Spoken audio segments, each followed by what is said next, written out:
You are listening to Fantha Tracks. He's waiting.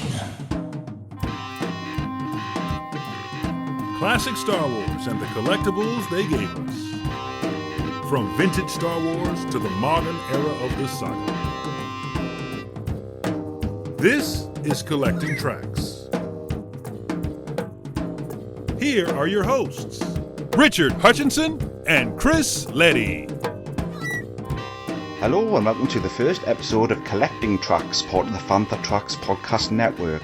So I am delighted that Mark Newbold, Matt Booker, Brian Cameron and a few others gave us a chance to push a new podcast out aimed at collectors. And I'm even more delighted to be joined by Chris Leddy over from the States. So I'm guessing it's good morning to you, Chris, over there. It's good afternoon for me. Yes, I know. There's about a 5-hour difference between us, but we finally made the timing work and excited to get into this new endeavor here. So, Chris, for some of our listeners who may not have heard of you, I just want to give an overview of yourself and what your interest is and what your passion is in Star Wars. Yeah, I mean, like most of us, I've been a collector since childhood.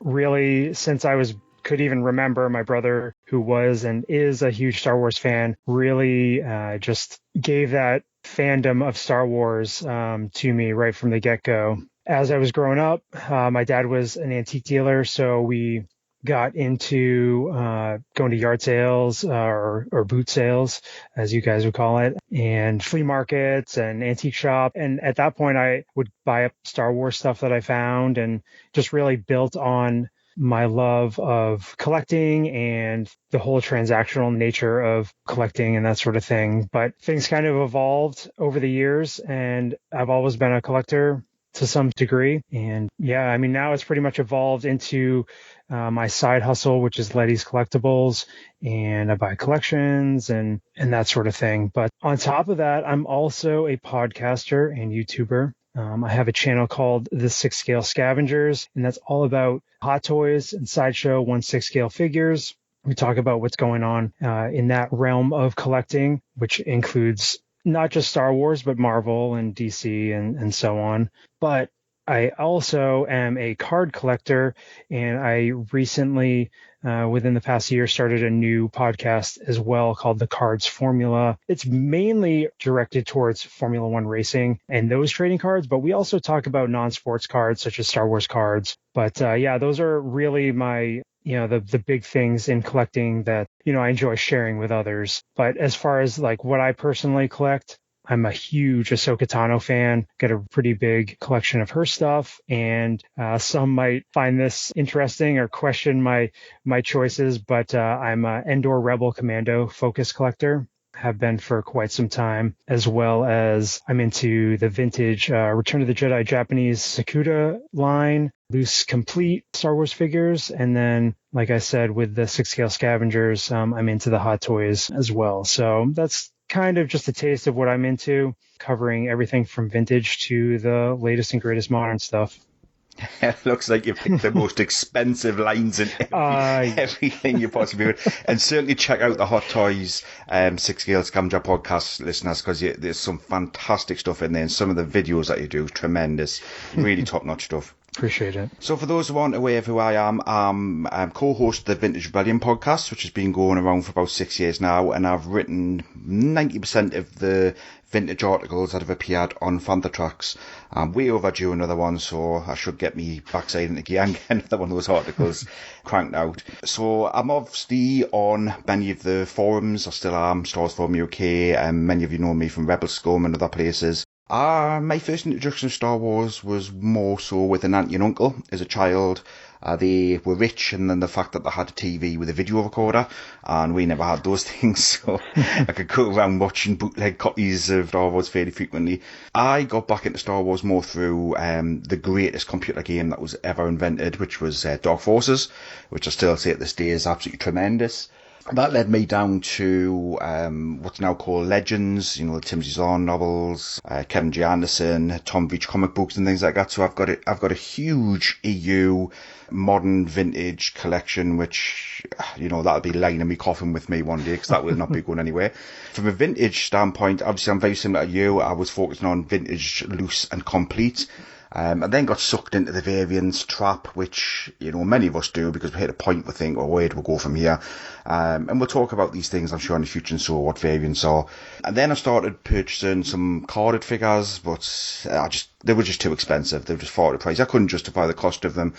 So I started focusing on R5D4, which, like yourself, is not a typical focus to go down, but I'm absolutely delighted I did, because through that I made great friendships with David Deans and Brian Angel, and one or two other R5D4 collectors out there. So I'm really, really pleased I did that. I also go to many of the cons, so I'm looking forward to Celebration London next year. I couldn't make Anaheim, sadly. I had the tickets for pre-COVID, but once the new dates were announced, I couldn't make it. And will you be making a journey over the pond next year, Chris? I wish. With a young family and all, it's really tough to justify Absolutely. that. So, yeah.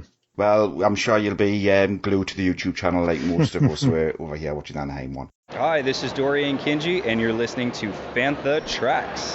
Right, and so what's the show going to be about? So obviously we've had a chat about what we're going to do the show, because we didn't want to do anything that was too similar to what the Vintage Rebellion or the Kivecast did, or perhaps some of the modern shows are out there, or anything like David Quinn's excellent podcast on Star Wars pre-production prototypes.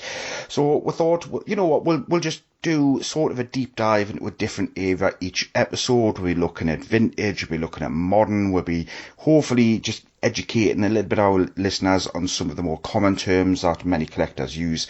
And I started to think, what we're going to do on this show, should we do something like the early bird kit from Kenner? But I thought, well, has that been done to death? Quite possibly. Do I know enough about it? Absolutely not.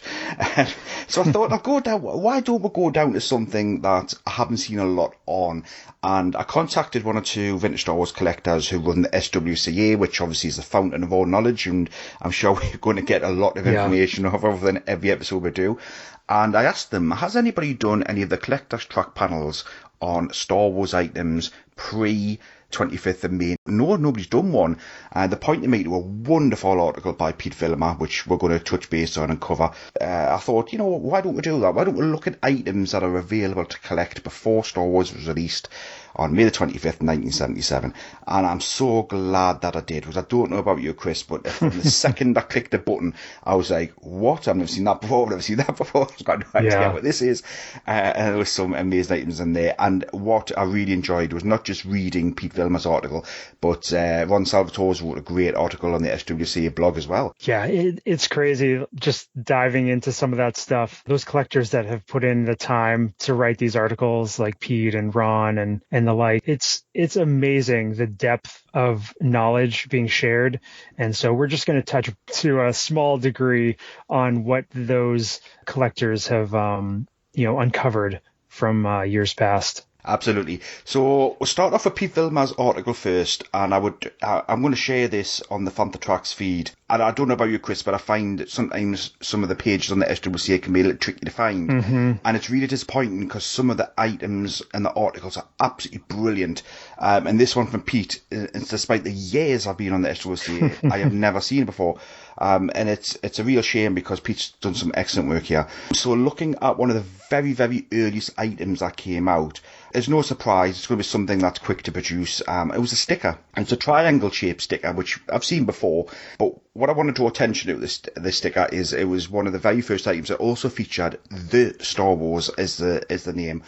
And I'm certainly not aware of any other items that have the Star Wars written on. But I just thought it's such an odd shape. I tend not to see triangular stickers. I don't know if that was a thing for back then. Circular and rectangular, yeah, but triangular shaped stickers. I love it though. I really do love it. And I was really surprised that's still quite easily available to pick up, Chris. Yeah, I think quite a few of these were made available to the public, and it is very unique and so different from what we ultimately got with the look of Luke Skywalker. But I think some of these there might have been stocks of them available that came out during auctions from some employees and stuff like that.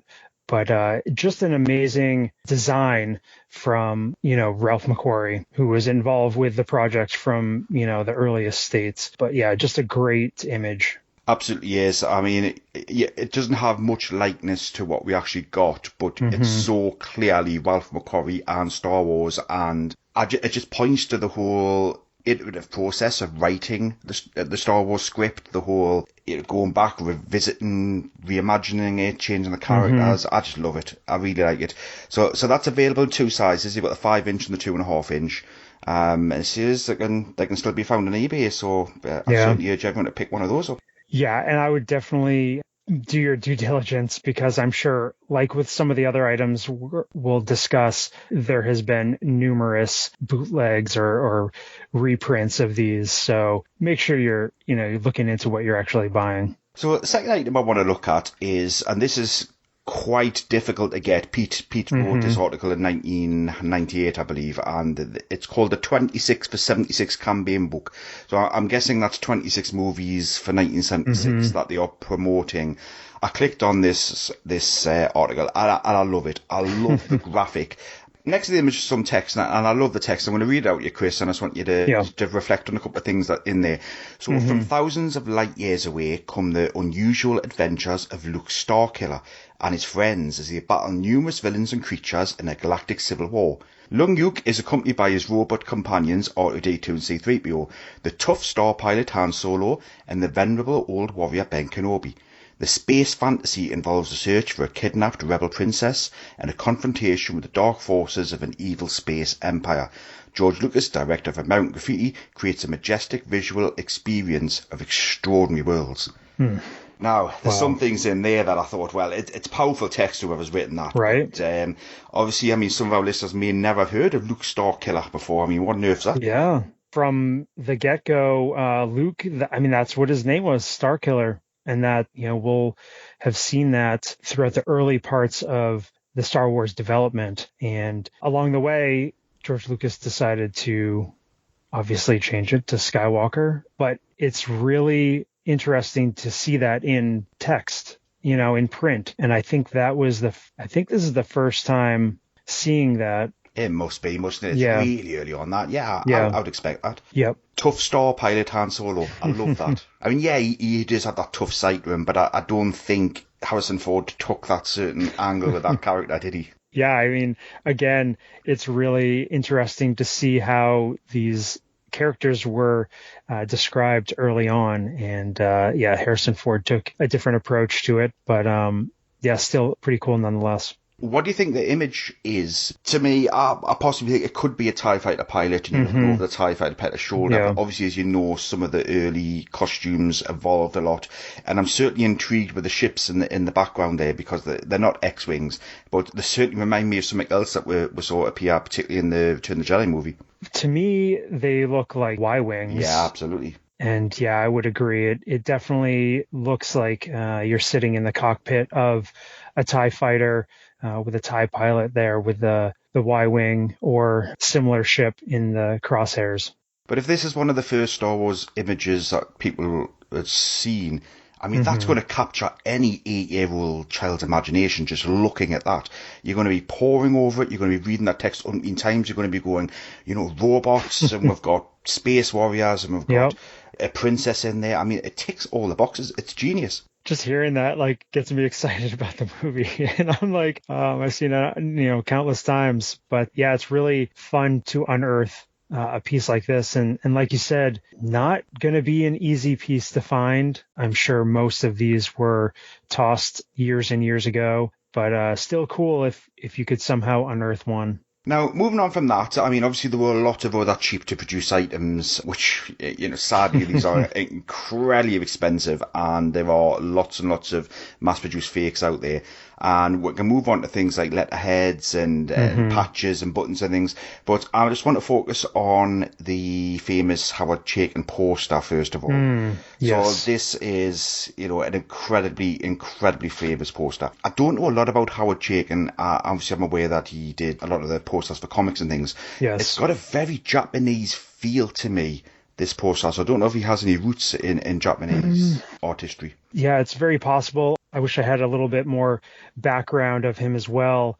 But yeah, it does have that kind of anime feel, especially with the new Disney Plus series that came out. I think it was this year, the Visions series. Yes. And it has a lot of connections, to that. So I wonder if some of that was inspired by that initial poster. I mean, now, obviously, we've known about it for decades now, but it's just an iconic image, that version of Luke and Han, Ben, Leia, and Vader as well, with a battle going on around the Death Star in the background. It's quite a stunning image. It is, and my eye gets drawn to the bottom where you've got, 3-4 TIE fighters here, you've got X-Wings, you know, there's a lot going on there.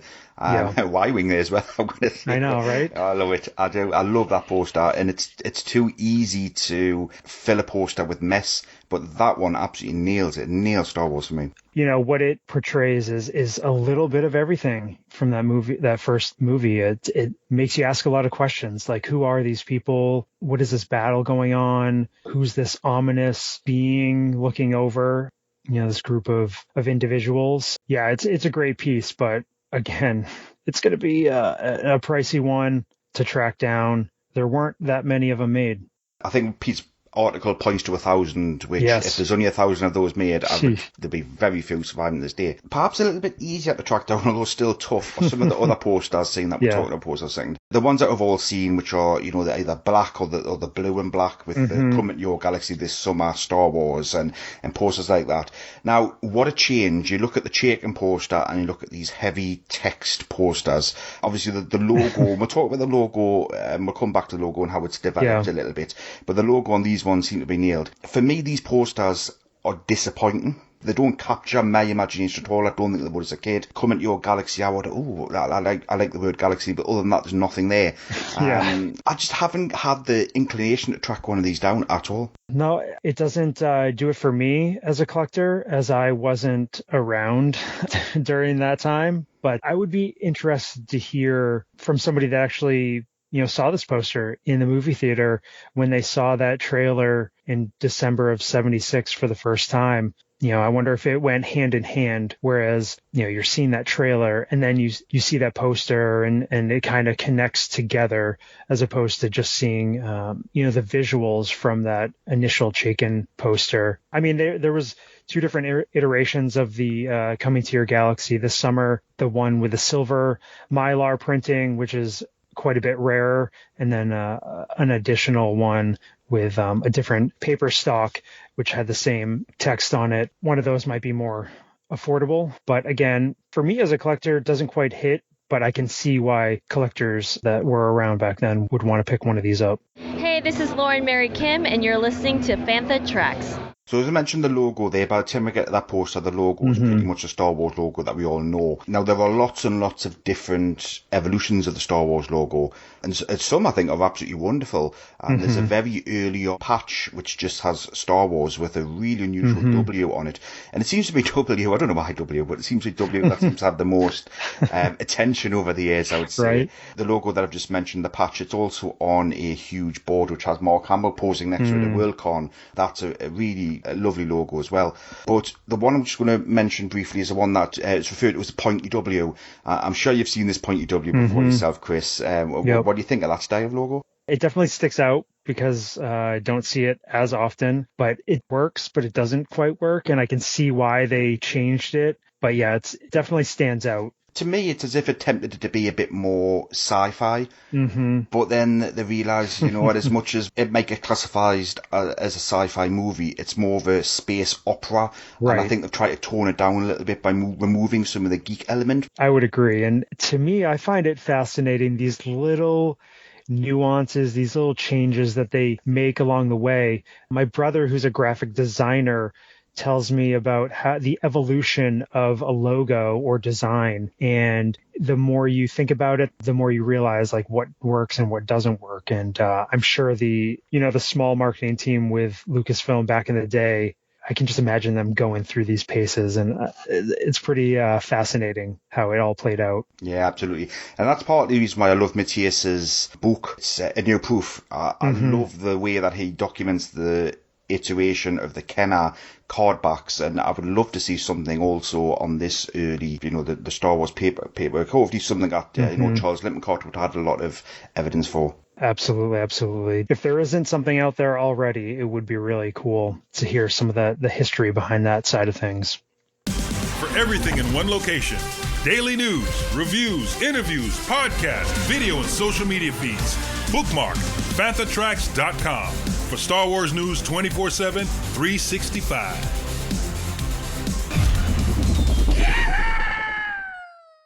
So moving on to other things, this one's perhaps a little bit easier to pick up, and this was the novel of the movie. So this obviously came out before A New Hope, or Star Wars it was back then, and this is Star Wars from the Adventures of Luke Skywalker. So this was the paperback, and I love it, but I just want to draw attention first of all to the McQuarrie painting of Vader on the front cover. So obviously Vader, his mask changed a little bit as we head towards the movie, and certainly as you see some of the characters at the bottom, most notably Chewbacca, there was a definite change.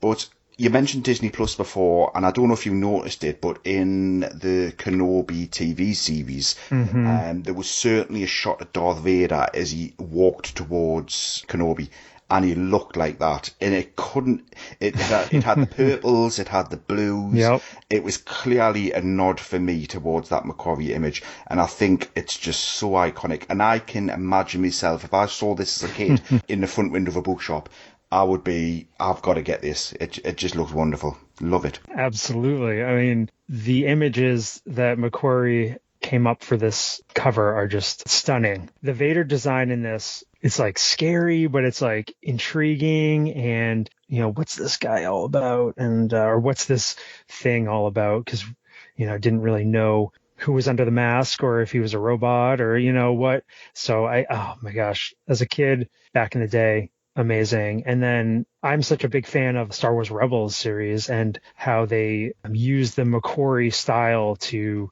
portray Vader in that series, which gives it a nice nod to the origins of that design. Yeah, absolutely. And I certainly urge anybody who's not read that novel to have a read of it, because it equally shows other ideas that George had been playing around with at the time. I mean, as we know, it's not written by George Lucas. It was written by Alan Dean Foster, who wrote the follow-up to that, Splinter of a Mind's Eye. And he wrote some of the prequel novels as well, from memory. And I did a presentation at one of the Father's Forums about the differences between the book and the movie. And I might have to dig that out at some point, because it certainly went off target, and there was a duck. I definitely remember the duck in there. It's sad to say I've never read the original, but that's something that I just put on my to-do list. Being a bit younger, like obviously I didn't get this when it came out, but yeah, I think back in the day, before the movie even came out, to get the novel for it, to think about movies these days compared to back then, I mean, that's unheard of, because everything needs to be kept under tight lips and everything. You don't want to give up any spoilers, but back then it was a different story altogether, the way they promoted these movies. Because we're talking about books, didn't the Marvel #1 also predated the movie? And I mean, and that must have been a big wow to anybody who picked up a copy of that. They must have been, my God, I've got to go and see this on the big screen. I didn't realize it did come out a couple months prior to the movie coming out. And yeah, I mean, it was all part of the way they marketed back then, and it made sense, compared to the way things are done now. I think it built up the groundswell excitement for Star Wars and what it was all about. This is Adam Christopher, and you're listening to Fantha Tracks. There are some items that are equally going to be tough, but you do see them popping up from time to time, which are perhaps more cast and crew items, or items that were sent out to theatres or radio spots and things like that. And one of those items is a press kit. I'm still not exactly certain what a press kit is. I haven't looked at them in any depth. It was the thing back then. The press kits, they kind of included a bunch of different items. It varied depending on who the press kit was intended for. Basically just like a folder with Star Wars on the cover. I think almost all of them had silver lettering, but inside it had things like glossy stills from the movie. I don't think there was any set pictures. They were all various images. Also cast bios, production info, articles about the movie or production, and then Yeah, they just had various other small items to promote the movie. That's pretty much what they were about. They were just sent out to writers and, movie review critics and the like. Yeah, absolutely. What I also like is some of the items. But certainly, I didn't know this, but I didn't realise that Steve Sansweet had actually been invited to the pre-screen of Star Wars. I mean, and obviously Steve Sansweet is well known amongst collectors, and he went to that movie and he kept his ticket stub as well. And he's credited that is his first ever Star Wars collectible. Imagine that, being a Star Wars collector before Star Wars came out. I know, it's crazy. And that's a whole other area of collecting is ticket stubs. And you wouldn't believe the amount of excitement that's going on right now with ticket stubs, not only for sporting events, but people are getting their original ticket stubs from when they saw Star Wars graded and that sort of thing. So it's a whole other area of collecting. And it's amazing that he would have held on to that, because it might be the only one from that press screening that is still around. Back then, that actually meant something. You go to the cinema now, you get a cheap piece of paper with a bit, printed text on. And when you go to see a concert and you don't get, you used to get concert tickets with bands as logos and them and things like that. They're just rubbish now. I know. Another thing that is going by the wayside due to technology. Sadly, I think I have seen evidence of some of these being faked as well, which is the Lucite stars. So Lucite stars, it's just very small. I thought these were quite big and heavy, but they're quite small. These, I don't know, maybe about 3 or 4 inches in height. And these are clear stars used as paperweights, and one has Star Wars written on it. And that one definitely predates Star Wars movie. There is a second one which has May the Force Be With You. I'm not exactly certain if that was before the movie or after the movie, but you do see those popping up from time to time. I think I would like one of those. I've seen one in a presentation box, and I thought they were quite cute. If you've got a display going for this pre-movie release period, definitely something to add extra to the display. Right, so moving on just a little bit then. So Kenner have been panned incorrectly online for a long time for dropping the ball. And I'm not sure exactly what the ball was that they dropped, because as Ron Salvatore and various others have said many, many times, it takes a long time to produce toys. A long time. So obviously once Star Wars became the huge success it did almost overnight, and everybody was playing catch up, as certainly no balls were dropped. And Ron has written a fantastic article on the SWSWA blog about some items that you could have picked up back then. It's no surprise, I think, to anybody that they looked at things that were cheap and quick to produce in time for Christmas. And for the things that I'm looking at are jigsaw puzzles. Now, I would have definitely had jigsaw puzzles. I had jigsaw puzzles. I had lots of them as a kid. I don't recall any Star Wars ones, but I am 99.9% certain that I would have had some. So I just want to have a look at the 4 jigsaw puzzles at first. All 4 of the images are good images, but none of them strike as being the one that I thought they would have gone with. So if we start off with the more basic ones first, the 140 pieces. Han Solo and Chewie in the cockpit of the Millennium Falcon. I mean, is that an obvious one to go with? Not really, because you have no context of the ship that they're in, or it's a decent image, but not one that really super exciting, in my opinion. Yeah, absolutely. And then you've got the second one, which is from the very ending of A New Hope, which is R2-D2 and C-3PO. And I can get the whole, these are different, these are droids, and I can get that. But again, there's just not quite enough in there to grab my attention as a kid. But perhaps by then it didn't matter. Quite possible. I don't know if these were the only images that Lucasfilm gave to Kenner, so that they just worked with what they had. If you hadn't read any of the novel or the comic or whatever, and you saw this image, I mean, as a kid, this one's potentially a little bit more interesting than the Han and Chewie one. Yeah, I wonder how many images there were given. I mean, obviously these images were reused so many times, and these obviously were on the fronts of the Kenner action figures when they did get around to releasing those. So yeah, I've never thought of that, how many images they did get, and how many were discarded and what those images were. Hopefully Ron or somebody can write an article on that. Now we're moving on to the next 2. So these ones are the 500 puzzles, 500 pieces.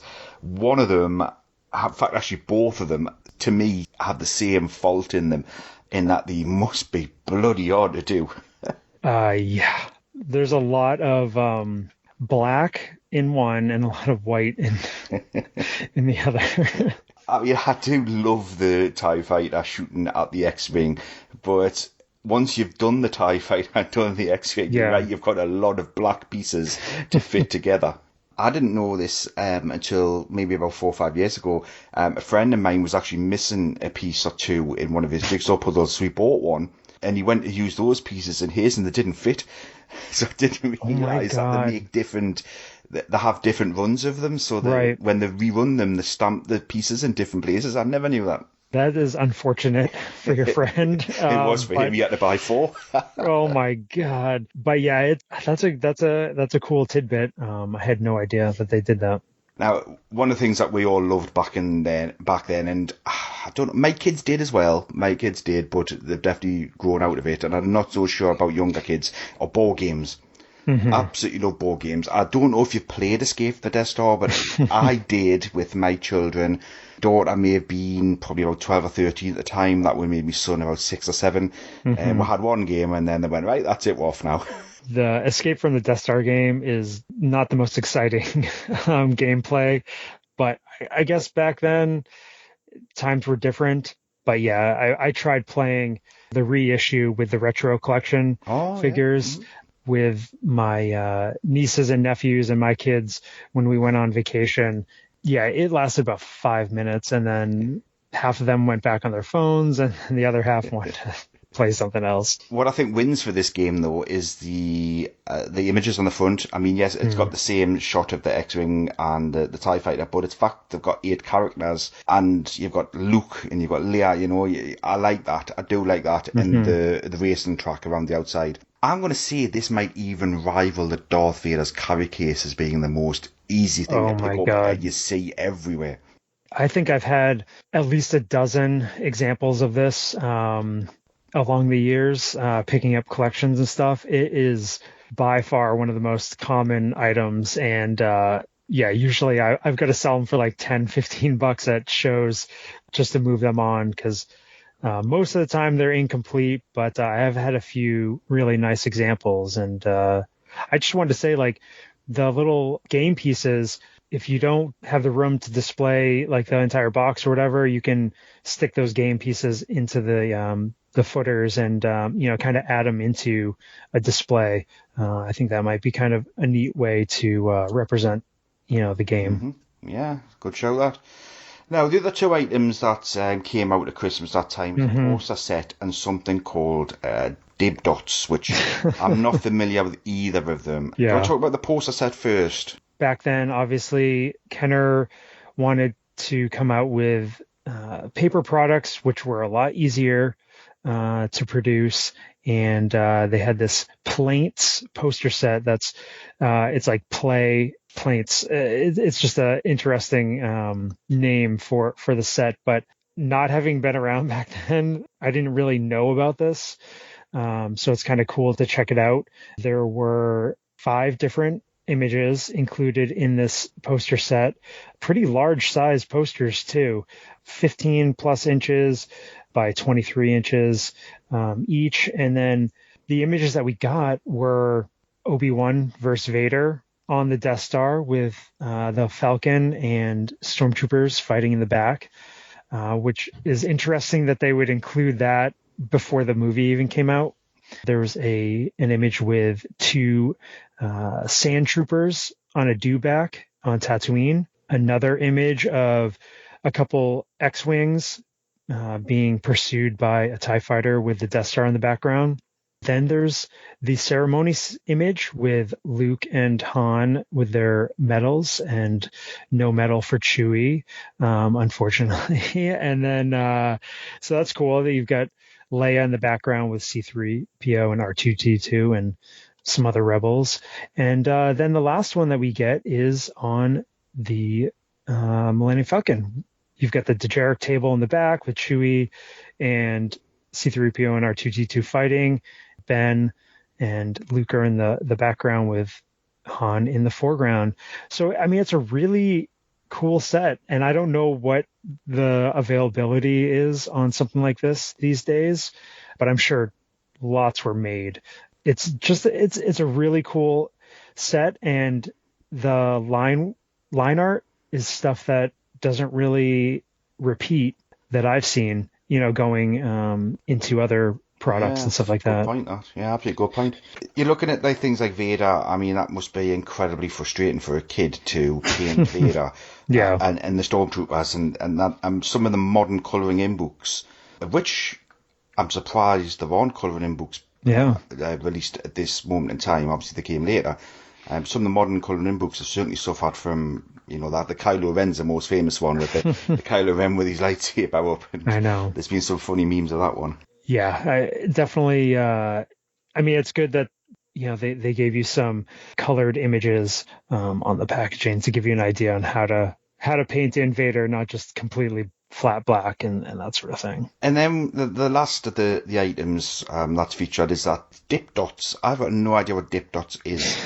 Painting design book. What on earth is that? Before my time, but Dip Dots, a line of painting sets that covered various franchises and that sort of thing. But it's just like a painting book that it was watercolor, and there's not a ton to it. Just some, again, more line work images, TIE Fighter, X-Wing battles. It was one of Kenner's brands that was part of their line. So they just included Star Wars within it. Ah, right. Okay, that makes sense. And you can see why they released that if they already owned the brand to it. Mm-hmm. Now, obviously, by that point, some unlicensed stuff started to appear, and the most obvious stuff that was going to be released at that time were lightsabers, because let's face it, which kid didn't want to have a lightsaber? Right. And a few early ones come up, and I don't know about you, but I would have broke mine within the first day if I was given a lightsaber, any kind. And even the inflatable one, I mean, how many inflatable paddling pools people had? Inflatable, I would have punctured that within seconds. So a few lightsabers were released. One was called the Star Force Ray. Mm-hmm. Come on, that's taking the Star Wars licensed brand surely right up to the edge. Yeah, I mean, you're pushing it right there. A lot of the unlicensed stuff in this period was really pushing the limits of licensing rights. But yeah, the Star Force Ray, I mean, it was basically a flashlight with like a translucent tube on the end of it. That's essentially what it was. $6 as well. I mean, that's not cheap, is it? $5.98 price tag. Yeah, I wonder what an actual flashlight back then cost. It was probably less than $1. And then the markup just add the additional lightsaber effect on it. Quite something. I'm curious what the availability is on something like this these days. Because like you said, I mean, kids bash these things, fighting with them. I can't imagine there's a ton of these that are in like pristine condition still kicking around, but who knows? Yeah, you wouldn't have thought so, that's for sure. And then another one, the Force Beam. I mean, it's no wonder George started to get really annoyed and started tightening up on these. Yeah. Do you think it's a bit of a better lightsaber, this one? It's quite more substantial than the Star Force Ray. It's quite a bit longer, and it's got some different features to it, but again, it's $6 and definitely an improvement from the other one. This is Susanna Malik from Mandalorian and Boba Fett, and this is Fantha Tracks. Is it Fantha Track? I'm blind. I couldn't read it. Fantha. Fantha. I'm still going to use that. Are you? Then use it. People like this dumb broad can't speak English. They weren't just lightsabers. Obviously, people were starting to bootleg. Certainly, the Canadians released an R2-D2 bank. It's the plastic bank, which we call them money boxes. So it took me a number of years to figure out how children in America have banks in home. But I think I have seen a few of these, not with stickers on. I think I've seen them that are just completely battered and yellowed and things. But what I like about some of these banks were hypothesised that they were released in Canada within the first week of the Star Wars movie and pulled from shelves very soon afterwards. Oh my God. I mean, that's how fast. I mean, for those to get out, somebody must have seen some press kits or something from posters and things, and automatically got straight on with these and said, when you started producing them, they're going to be a big thing. And I love the fact that that's happened that fast. And for anybody who's listened to the latest episode of the Kivecast blog log pog, the pewter items from Neville Stockton, and again, there's a brilliant article from Ron Salvatore on there. Chris, what are your thoughts on these items? Because as a kid, I didn't collect anything like this, like tiny little Minister shoulders, stuff like that didn't interest me at all. And I'm still not sure I would have liked these as a kid, but I love them now. I think I had some stuff kicking around like this, mainly because my dad was antique dealer and he had like pewter soldiers and that sort of thing that he was always putting in his booths. But yeah, listening to that interview was eye-opening. I didn't really know. I knew about the West End games figures and that were created later on, but I didn't realize there was items like this created so early. Ron and Yehuda, they like really did an amazing job with this article, going into Neville Stockin's, the whole process that he went through to get these out and how he kind of skated the whole licensing thing. Now looking back, these things are pretty sweet, and the various characters they came up with and the amount of detail on something that, before even the movie came out, it's crazy what, he's able to create. And these would have been your first chances of getting something like a Greedo or Tusken Raider, that a lot of these weren't released initially in the first waves of Kenner figures, so I love them, really. Bantha as well. How long was it before Bantha first appeared? Good Lord. Like you were saying, the detail in such a small scale of something that, you probably saw images in the comics or, the descriptions from the novel, but yeah, just really cool pieces. Yeah, just the whole story itself is fascinating. And moving on to some of the final items, and the fact, it is fairly well known that the misspelling of Darth Vader with Vadar, that is on far more than what I first realised, because I just thought it was on a few buttons. Yeah. But when I checked some of the SWCA for that spelling, you've got things like iron-on transfers. I don't know if you've seen the jacket, black and white jacket. That's brilliant. It's got the Darth Vader Lives style that was on the button on the left breast, but on the back of the jacket, a huge Darth Vader spelled correctly on the back. That's interesting. Yeah, that they would do that. Exactly. It's an iron-on that of some kind, isn't it? I'm guessing, but especially because of the slant that's put on it. But I think as a kid, I would have loved that jacket.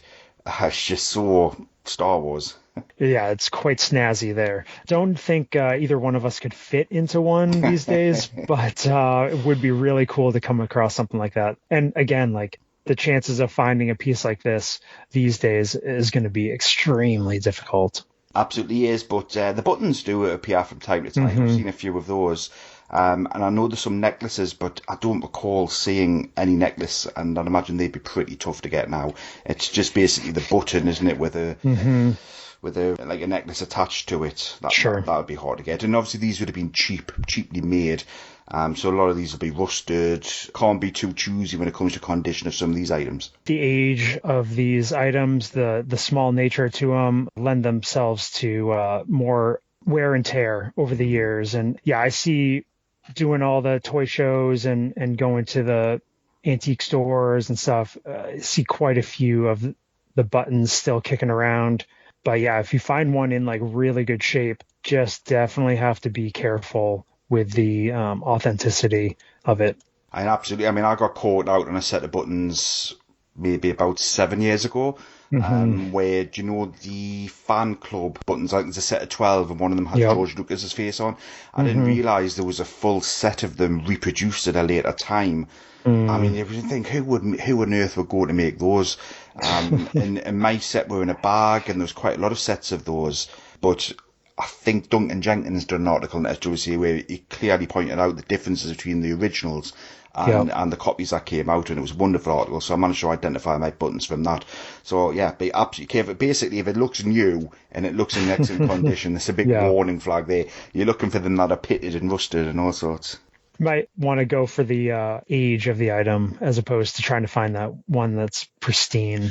Well, I'm going to put you on the spot now, Chris, to wrap this show up, because we've covered pretty much all items. Which one of those items would you like now if you could have it? Everything that we've discussed, which one item do you think you'd like to have in your possession? I would prefer to have the chicken poster, probably because it's one of the most expensive ones. Yeah, you need to retire tomorrow. I know, right? But just as far as what it would add to, my collection and be able to display it and really just enjoy that image. I mean, I think that's what I'm looking at. What about you? For me, I think I'd like the Lucite Star. I think it's small, it's cute. I love the presentation box of it. It's something that I could have in a non-Star Wars room as well. Yes. So I think I'd be able to appease the family with having that one, even if it's got Star Wars, but not blatantly, but never mind. It's a cute looking thing. I do like it. Yeah, absolutely. You could sneak that by the partner a lot easier than I could the poster. So, well, Chris, this has been an absolute blast for the first episode. I've really enjoyed this. We were unsure on the format and how to put things together, but I think it's worked out really well. Yeah, it was a great conversation. It really reinvigorated my passion for Star Wars and looking into the unknown of Star Wars. I kind of stay in my lanes as far as collecting goes, and it's fun to go outside those lanes and see what else is out there. Absolutely. Each episode that we do release, we'll look at a different area. So if any of our listeners wants to suggest an area for us to have a look at, by all means, we'll take it into consideration. But for this episode, the items that are available before Star Wars came out in very, very early 1977. Hope you really enjoyed it. It's been our pleasure, and we'll see you on the next show. See you later, guys. See you later. So thanks for listening to Collecting Tracks. If you want to be part of the action, stay updated on all the latest Star Wars news, visit fanthatracks.com or check out the free Fantha Tracks app through the App Store to follow us on your mobile device. You can reach out to us and send in your listeners' questions by emailing radio@fanthatracks.com. Comment, like and share on any of our social media feeds @FanthaTracks, and be sure to subscribe, leave a review, preferably a 5-star one, on Amazon Music, Audible, Apple Podcasts, Google Podcasts, Spotify, or your podcatcher or smart speaker of choice.